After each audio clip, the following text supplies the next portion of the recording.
Okay, Okang'o. Gimoro profotel orieko kanyo mameta ahinya. Ineno, ipenjo nitie jombetre wagi. Yes. Bedi bed ni ging'eyo weche madhi mbele kata sama oorgi kucho mondo giser kura in advance. Kata kok sero kura kende mondo gibed gi gimiluongo ni influence mondo gibed ni ginyalo tudore gi jokayo ma nyiso dwaro mar piny Kenya. Ayie. Koro iwinjo. Wan gimiluongo ni Kenya foreign policy. Yes. Kenya foreign policy king'iyo be ne ginuoye mana higa mokalo cha. Nitiere environment and climate diplomacy, nitiere economic diplomacy, nitiere peace and security diplomacy. Gin gik mang'eny. Science and technology diplomacy. King'iyo gigo te.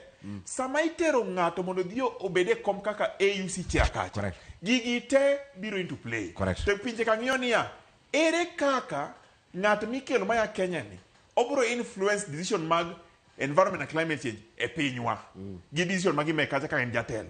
Koro ka uketo ng'amo tiegore malong'o mong'eyo manyalo kelo weche jombetre ne rais nyiso ni piny X gin kaka pimogi gin gibo dwaro kama. Koro kwa dhi sero kuchgi wanyisi gima kama. To ok dayudre.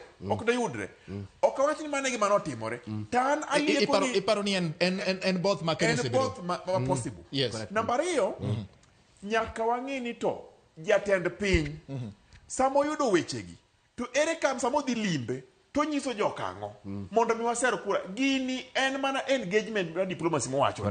Ka onge engagement ma intense gi jombetre motegno motiegore to gi weche ma ilieko mowacho ni wadhi kucho wayudo ka weche makama tikelo ok nwayud gimoro amora. To an emomiyo asika wacho ni sama ng'atwa moro amora wuok dhi manyo kom mantiere global platform, continental platform, nyaka waikre gi weche gi te mondo mi wanyise ni kumidhiye ni jopiny ma kama dwaro kama wami interest gi enama. Jopiny ma kama dwaro kama interest gi enama.